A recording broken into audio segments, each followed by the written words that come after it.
please help me! Rida?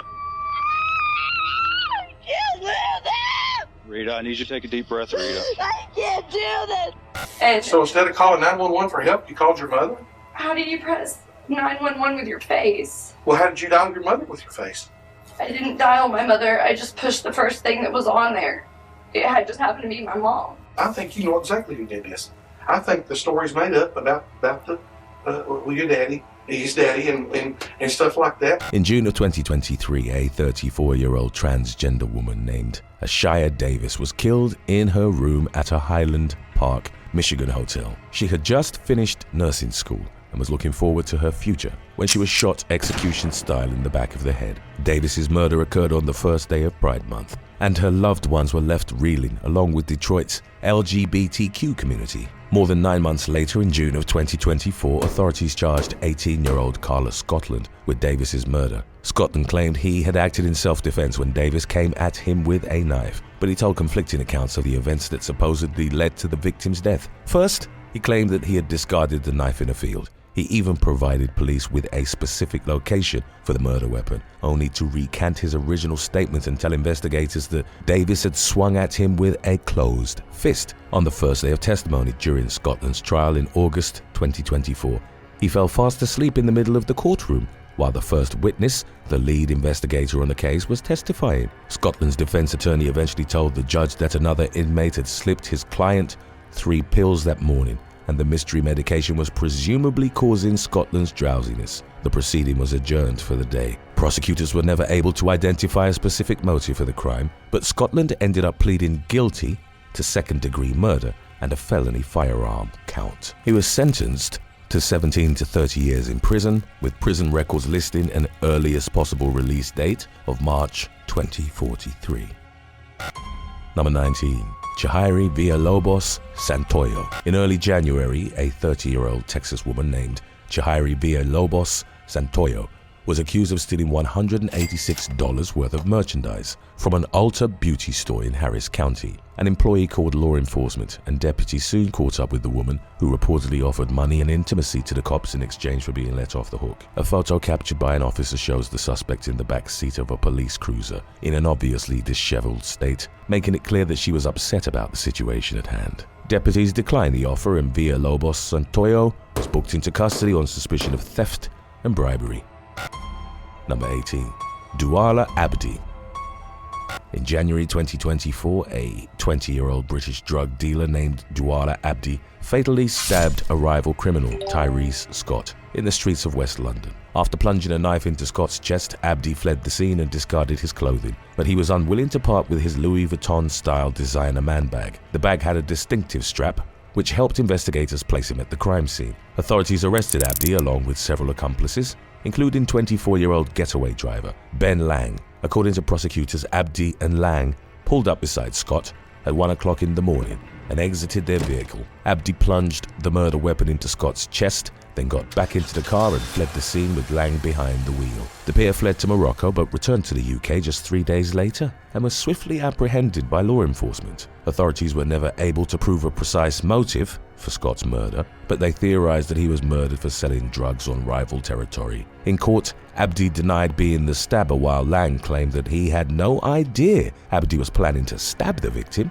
At the time of the murder, Abdi had a previous conviction for possession of a blade from 2022. He was found to be in violation of a suspended sentence and was also convicted of murder and a second weapon possession charge. Lang was found guilty of murder, while 2 additional defendants who had helped the killers flee the country were convicted of perverting the course of justice. Number 17. Edward Cavalie. 63-year-old Esmat Ahmed Ibrahim Kadir was riding her electric bicycle just steps away from the Miami Beach police headquarters in 2024 when she was struck from behind by a Ford Bronco. The Bronco driver sped off, and onlookers alerted a nearby officer named Edward Cavalie, who refused to get involved with the situation. 41-year-old Cavalie reportedly told the Good Samaritans to file a report in the police station and drove away in his squad car. One of the witnesses rushed into the station and informed the officers inside about the emergency, but by the time they reached the scene, Kadir was no longer breathing. She was pronounced dead at a nearby hospital, and Cavalie was fired following an internal investigation due to his negligent lack of action. The former officer had only been with the department for a matter of months and was still in his probationary period when the incident occurred. According to a report detailing the investigation's findings, Cavalie's response to the situation constituted a clear violation of departmental policy. The accused hit-and-run driver, 43-year-old DeMarcus Cortez Harrington of Dania Beach, was arrested after a witness who knew him spoke with the police. At the time of the accident, the witness was following Harrington in another vehicle. The unnamed individual described hearing a smack when Harrington struck a deer. After leaving the scene, Harrington and the witness pulled over to discuss what had just happened. The witness said they pleaded with Harrington to return to the scene, but he refused and abandoned the Bronco, which had been rented through the Turo app, in an alleyway. He was charged with leaving the scene of a crash, causing death. Number 16. Octavia Wells. A Florida woman is facing criminal charges after she meant to text her drug dealer and accidentally contacted a police officer instead. 41-year-old Octavia Wells was allegedly seeking to buy some fentanyl on New Year's Eve in 2024 when she erroneously sent her request to Bay County investigator Stephen Pettyjohn, with whom she had had a previous iteration. Pettyjohn played along and Wells was nabbed at a convenience store in Panama City when she showed up to buy $45 worth of the drug. Instead of getting her fix, she was met by waiting members of law enforcement. According to an arrest affidavit, Wells told police that her dealer's name is similar to Pettyjohn's. She was charged with possession of drug paraphernalia, driving with a suspended license, and unlawful use of a communication device. Records show that Wells is currently free on bond amid the ongoing case. Number 15. Samantha Wohlford. Hear him say anything else besides what you told us? They said that it was because of his dad. And that Because of his dad? Yeah. Okay. They said his dad narked on someone and got their man thrown behind bars. And now they were taking revenge and taking someone from him. During the early morning hours of February 20th, 2015, law enforcement in Titus County, Texas, responded to the home of Samantha Wohlford, who claimed that her husband, Ernest Lee Ibarra, had been kidnapped by a trio of masked intruders. The mother of 5, an aspiring YouTuber, had called her mother in a panic, and her mother called 911. Wohlford claimed that the abductors had bound and gagged her before forcing Ibarra out of the house and taking him to an unknown location. Police were quick to notice that Wohlford's stories weren't adding up, and she soon became a suspect in the case. When a detective asked her how she called her mother while bound and gagged, she claimed she had used her nose to call the first number that came up on her phone. My mother was the first number on my call list. I just used my face. And So instead of calling 911 for help, you called your mother? how do you press 911 with your face? Well, how did you dial your mother with your face? I didn't dial my mother. I just pushed the first thing that was on there. It had just happened to be my mom. I think you know exactly who did this. I think the story's made up about your daddy, his daddy, and stuff like that. But the explanation seemed far-fetched, so investigators continued to press Wohlford for the truth. Wohlford and Ibarra were reportedly having marital problems, which only furthered law enforcement's suspicions that Wohlford was involved in Ibarra's abduction. She had recently accused Ibarra of abuse and was supposedly fed up with his gaming habit. Meanwhile, Wohlford spent an exorbitant amount of time trying to become internet famous, hoping it would eventually generate enough income to help pay the bills while Ibarra worked 2 jobs. Ibarra's sister, Abigail, later told the Oxygen series Snapped that Wohlford became so preoccupied with her vlogging that she began to shirk her motherly duties. After hours of interrogation, Wohlford admitted that she knew the kidnappers, who were identified as Jose Ponce, Jonathan Sanford, and Octavius Rhymes. She also revealed that she had allowed the men to use her vehicle in the kidnapping. One of the suspects confessed that the perpetrators had executed Ibarra and led police to the wooded area where they had left his body. Wohlford, Ponce, Sanford, and Rhymes were all charged with murder and aggravated kidnapping. Ponce and Sanford both pleaded guilty and were each sentenced to 50 years in prison. Rhymes took his case to trial, was found guilty on both counts, and received prison sentences totaling 98 years. Wohlford was also tried before a jury and found guilty, and in September 2017 she was sentenced to 99 years for murder, along with a consecutive 50-year sentence for kidnapping. Number 14. Corey Parker and Jonathan Goff. in a case that one Indiana State Police officer described as very convoluted from the get-go. A drunken fight at a wedding ended with the groom and one guest behind bars while another guest landed in the hospital with a gunshot wound to the hand. The incident began when one of the attendees, Jonathan Goff, was supposedly caught flirting with the best man's fiancée. This led to an argument between Goff and his wife, who was friends with the bride, and the two women left the venue to go to a hotel. Goff then turned his aggression toward the groom, Corey Parker, who was walking to his car when Goff shoved him. Parker pushed Goff back and got into his vehicle, at which point Goff attacked him. During the fight that ensued, Goff allegedly reached for the console where Parker keeps his handgun, prompting Parker to reach for the console in an attempt to get his hands on the weapon first. Parker would later tell police that he had no intentions to shoot anyone, but he wanted to prevent Goff from grabbing the gun. The best man attempted to wrestle the weapon away from the two men, but the gun accidentally discharged and the bullet grazed the best man's hand. He went to the hospital, and Parker and Goff were booked into custody on suspicion of criminal recklessness committed with a deadly weapon and battery resulting in bodily injury. Goff's case does not appear in state records, while Parker's case is slated to go to trial sometime in 2025. Number 13. Sean O'Connell.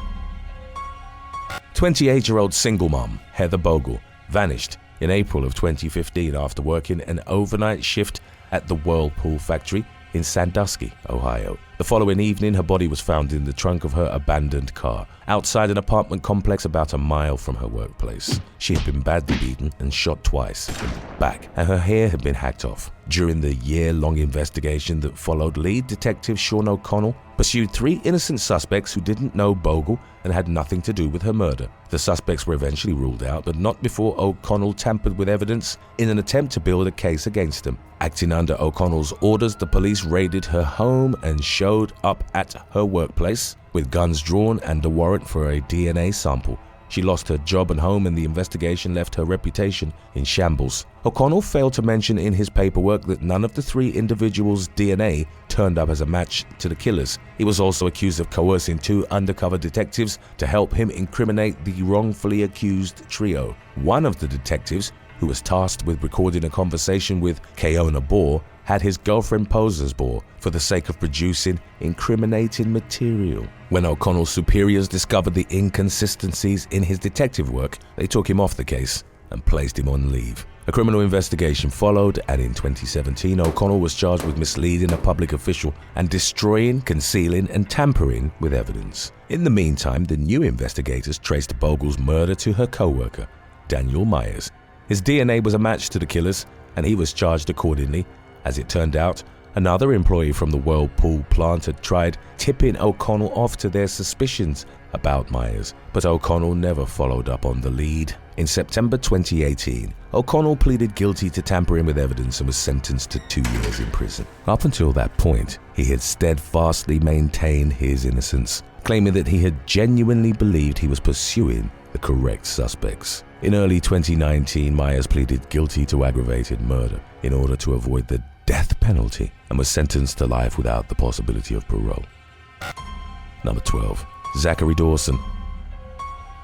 A newlywed West Virginia couple's late-night Thanksgiving argument ended in murder in 2022 when 35-year-old Zachary Hess Dawson beat his wife, 27-year-old Marissa, to death at their Alderson home. A concerned friend found the mother of 5's body inside the residence the next morning. Marissa's car was missing, and Zachary was also nowhere to be found. A bolo, be on the lookout, was issued for Marissa's car, and the investigation at the crime scene got underway. Based on the evidence, including blood on multiple levels of the home and Marissa's injuries, it appears as though she had been bludgeoned severely in the head during a prolonged fight inside the residence. Luckily, her 5 children were spending the night at a friend's house when the violence unfolded. Shortly after the discovery of the gruesome scene, police pulled Zachary over in Lewisburg. He confessed to killing Marissa in a blackout rage. When he regained his awareness, he realized he had messed up. Zachary pleaded guilty to first-degree murder in 2024 and was sentenced to life without the possibility of parole. As of January 2025, he remains in county lockup, but will eventually be transferred to a state prison. Number 11. Graig, Leblanc, and Savannah Butler. Just days before Christmas in 2023, Opelousas, Louisiana Police Chief Graig LeBlanc and his wife, St. Landry Parish Crystal LeBlanc, was shot outside the home of an officer who worked for Graig and was having an affair with him. Graig had been inside the residence with his subordinate and secret lover, 42-year-old Savannah Butler, when Crystal showed up to confront her husband about his infidelity. The Leblancs were arguing outside the home when Butler reportedly came outside with a gun and fired a single shot into Graig's hand as he tried to pull the weapon away. The bullet also struck Crystal's arm, and both she and Leblanc were treated for their injuries at nearby hospitals. Footage of the incident reportedly showed Crystal trying to get Leblanc to enter her vehicle so they could go to the emergency room before he went back into Butler's house. Leblanc could be heard telling his wife not to tell anyone about the shooting, despite her obvious need for medical attention. The video also showed Officer Tyrone Abrams stopping at Butler's home and observing the scene while she cleaned blood evidence. As word of the incident spread, Leblanc publicly apologized for his extramarital activities and the resulting loss of the public's trust. Butler, who no longer works for the police department, turned herself in and was charged with multiple crimes, including obstruction of justice, negligent injury, and illegal discharge of a firearm. She posted a $22,000 bond and was released, pending the outcome of her case. Crystal was cited for trespassing and LeBlanc was placed on administrative leave while an internal investigation was carried out. In October 2025, LeBlanc, Butler, and Abrams were indicted on various charges stemming from the Love Triangle shooting. LeBlanc faces charges of malfeasance in office and obstruction of justice. In addition to the charges she was originally arrested for, Butler was hit with additional counts of attempted manslaughter, aggravated battery, malfeasance in office, and aggravated assault with a firearm. Abrams was charged with obstruction of justice and malfeasance in office, and all three defendants have pleaded not guilty. Number 10. Brian Fanion. While responding to a reported death at a Westfield, Massachusetts home in May of 2018, state troopers found 51-year-old Amy Fanion dead with a gunshot wound to the head. The emergency call had been placed by Amy's husband of 33 years, Brian, who was a Westfield police detective. He described the incident in a way that suggested a lack of foul play, but the evidence at the scene suggested that Amy was shot from too far away to be responsible for her own injuries. Police also thought that it was strange how she had been shot with Brian's service weapon. During a search of Brian's phone, investigators found thousands of deleted text messages between him and a woman named Corey Knowles. Brian had told detectives that he and Knowles were just friends, but the conversations suggested otherwise. A search of Brian's computer turned up additional suspicious findings, including an obvious correlation between some unusual Google searches and when Brian and Corey's friendship had become intimate, roughly 3 months before Amy's death. Brian had searched for information about prescription drug overdoses, deadly radiation, and household poisons, leading to the suspicion that he was looking for ways to kill his wife. He had also researched gunshot residue tests, divorce laws, and whether it's possible to have an affair without physical intimacy. None of these searches were relevant to Brian's police work, and he was charged with Amy's murder based on the investigation's findings. The defense focused on Amy's alleged anxiety and anger issues, and their arguments were supported by several of her family members who support Brian's innocence to this day. Prosecutors based their case on the theory that Brian wanted Amy out of the picture permanently because he worried that she would get a portion of his retirement money if he divorced her. In March of 2023, the jury found Brian guilty of first-degree murder. He was sentenced to life without parole and is reportedly appealing his case. Number 9. Charles Tan. 19-year-old Charles Tan was a sophomore at prestigious Cornell University in Ithaca, New York, when he was accused of fatally shooting his father, 49-year-old Liang Jim Tan, in February 2015. Officers arrived at the home to find Jim's body riddled with bullet wounds and concluded that he had been shot while sitting at his desk on the second floor of the family home. Tan claimed that he had killed his father in defense of his mother, who was reportedly subjected to harsh physical abuse at the hands of her husband. He was charged with second-degree murder, but the case ended in a mistrial in 2016 after a jury failed to reach a consensus on his guilt. The judge dropped the murder charge about a month later, but Tan was not done answering to the authorities for his alleged crimes. Federal authorities charged him with several gun-related felonies after finding out that he had persuaded a fellow Cornell student to buy the shotgun that was used to kill his father. According to prosecutors, Tan, a Canadian citizen, told the student that he needed the gun for hunting, when his real intention was to murder Jim with it.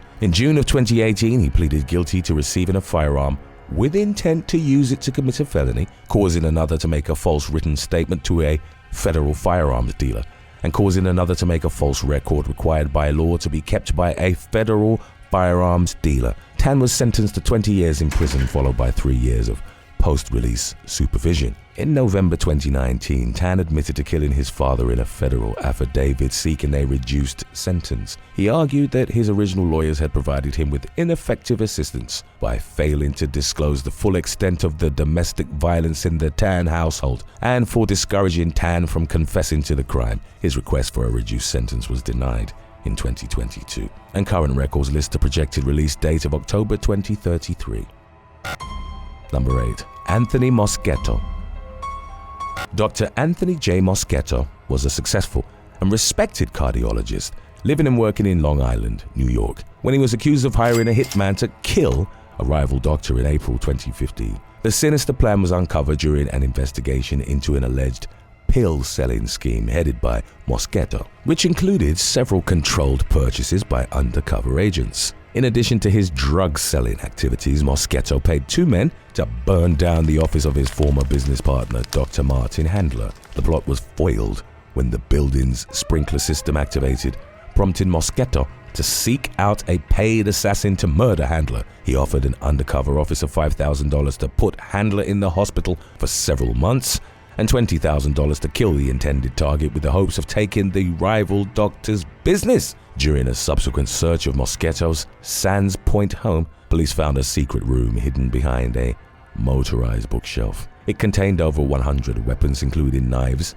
guns, and a hand grenade. Moschetto, who was 54 years old at the time, was charged with 77 crimes, including conspiracy, criminal sale of a controlled substance, arson, burglary, criminal sale of a firearm, criminal possession of a weapon, and criminal solicitation. If convicted as charged, he would have faced between 8 1/3 and 25 years in prison. Described by one DEA agent as a wannabe mafioso in a doctor's jacket, Moschetto pleaded guilty to conspiracy, arson, criminal sale of a prescription-controlled substance, and criminal possession of a weapon. He was sentenced to 5 years in prison, followed by 5 years of supervised release. Moschetto voluntarily surrendered his medical license, which would have been suspended otherwise. Number 7. Daron Boswell-Johnson.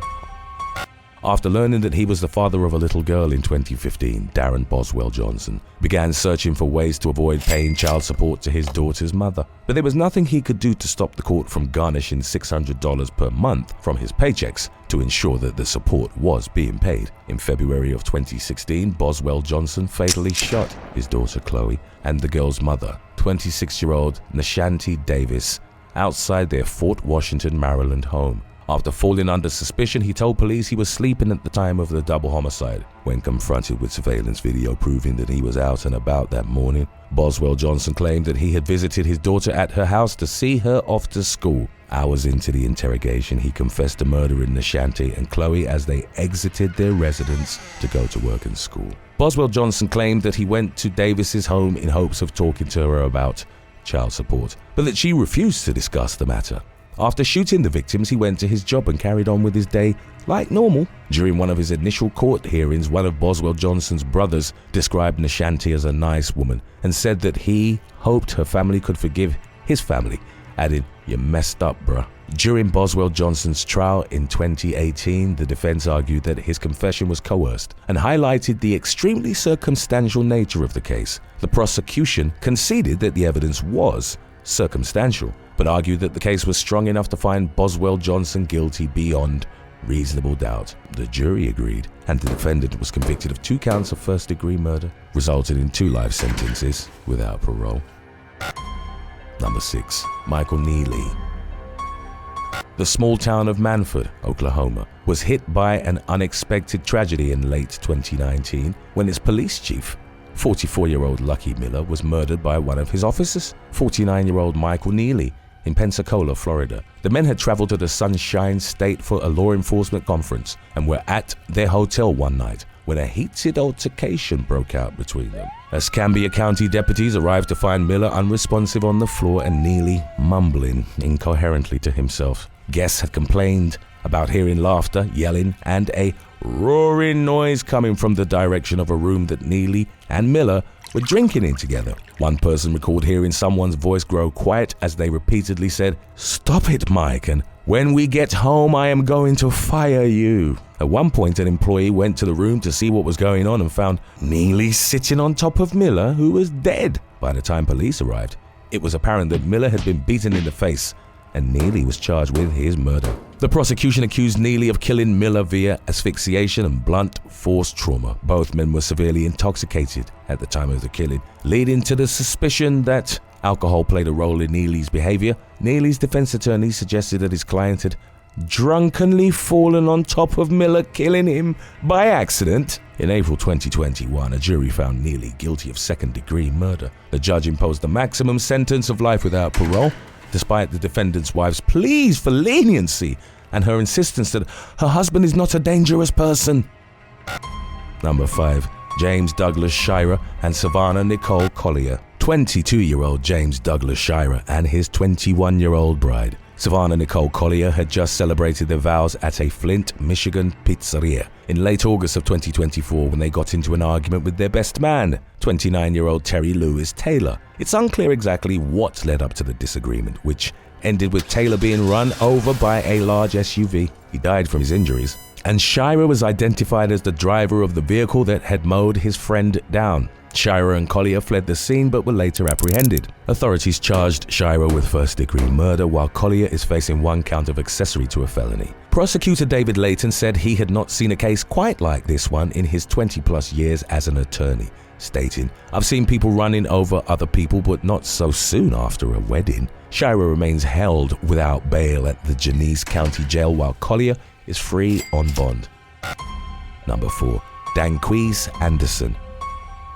Joshua Purcell was live streaming on Instagram one day in July of 2020 when he was shot dead in the streets of Tallahassee, Florida. In addition to being captured on video, the murder was witnessed by 2 of Purcell's friends, who told police that they were on their way to confront 19-year-old Danquies Anderson following a previous physical altercation. In the Instagram video, the trio challenged Anderson to meet up with them and fight. 9 months passed before authorities charged Anderson with second-degree murder in April of 2021. During initial questioning, Anderson claimed that he had only fired warning shots. Your brothers come over, any of your brothers come over at any point while you're at Fort Trey's house? No, they don't come over. It's just like, it would just be me. The Fort Trey's would be like, At what point during the night did you become aware of the incident that happened close to your house, the shooting and all that? We learned about the incident with Knowledge Gibson. Now, I'm not going to talk about what happened at Holton Street with Knowledge Gibson with his claims that Getty Mob, maybe your brother or some other Getty Mob people shot up his mama's house, because I don't know if that's true or not. What I do know is true is that Knowledge Gibson came into your house when your mama was there and held a gun to her head. But he admitted to shooting Purcell when confronted with the evidence. In November 2023, he pleaded guilty as charged in exchange for a 15-year prison sentence, followed by 10 years of probation. As always, thanks for watching. Be sure to subscribe, and maybe it will be your video that we'll be doing next. Number 3. Rida Hendershot. He's the kindest person I've ever met in my life. We were just moving our guns. He was like, "Babe, let's move our gun." Yeah. And he had the gun in his hand, and I took it, and it boom, I didn't realize it was loaded. On the evening of May 25th, 2021, police were dispatched to a residence in Martinsburg, West Virginia, where they found the homeowner, 33-year-old Matt Hendershot, lying in a pool of blood at the bottom of the home's outside stairs. He died at the scene from a gunshot wound to the cheek, but the weapon that was used to inflict the fatal injuries was nowhere to be seen. Matt's ex-wife, 31-year-old Rida Hendershot, told responding deputies that Matt had accidentally shot himself. She was in a hysterical state, prompting one of the deputies to handcuff her for her own safety. Somebody please help me! Rida. Can't live them! Rida, I need you to take a deep breath, Rida. I can't do this! Once she calmed down a little, Rida explained that she and Matt had divorced several months earlier, but that they were still in love and had reconciled. Then, after initially claiming that Matt had fired the gun accidentally, she admitted that the gun was actually in her hand when it went off. Rida made the situation even worse for herself when she asked the police to call a man she referred to as her brother, and he turned out to be her boyfriend. She maintained that she was unaware that the gun was loaded and that she and Matt were moving several guns when it discharged. But her story kept changing, which only furthered investigators' suspicions against her. And the decision was made to charge Rida in connection with Matt's death. While searching Rida and Matt's devices and talking to people who knew the pair, investigators learned that Rida had recently pointed a gun at Matt while intoxicated. She had also threatened him with a machete in front of one of his friends and was physically abusing him. Matt had told very few people about the violence that he suffered, telling one of the few people he confided in that he preferred to handle things in-house when possible. In 2023, she was found guilty of second-degree murder and sentenced to 50 years in prison. She'll become eligible for parole in 2033 and has a projected release date of June 2046.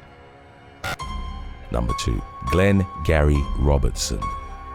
Glenn Gary Robertson's license to practice medicine was revoked in the state of Arizona in 2018 after he prescribed Ritalin to a woman without seeing her in person. Believing that she had reported him to the state medical board, Robertson hatched a plot to kill the woman. He agreed to pay a hitman with a rifle in exchange for the hit, only to learn the hard way that the person was actually an undercover detective posing as an assassin. As it turned out, Robertson had been under investigation since 2017 for illegally selling OxyContin to a drug dealer.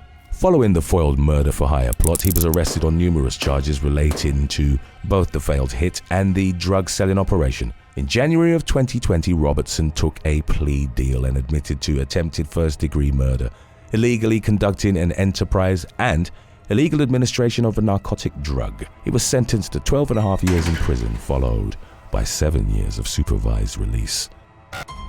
Number 1. Fatiha Marzan. In September 2022, 911 dispatchers in Orange County, Florida, received an emergency call from 21-year-old Fatiha Marzan, who said that her sister was dead. Deputies responded to the young woman's Orlando home, where they found 20-year-old Samantha Marzan dead from multiple stab wounds. Fatiha told investigators that she killed Samantha for flirting with her long-distance boyfriend of 5 years. She said she had gone through her sister's phone and found messages between the two, with her boyfriend supposedly telling Samantha that he loved her. 2 weeks before the murder, Fatiha had bought a knife set on Amazon in anticipation of killing Samantha. She hid it in her closet until she was ready to make her move. When the night finally came, Fatiha waited for her family to fall asleep and then put her plan into action. Records show that she was convicted of second-degree murder in October 2023 and sentenced to 15 years in prison. She'll be 36 years when she's released in 2037. Thanks for watching. Would you rather spend a month in prison or spend a year living with your ex and their new partner? And why? Let us know in the comment section below.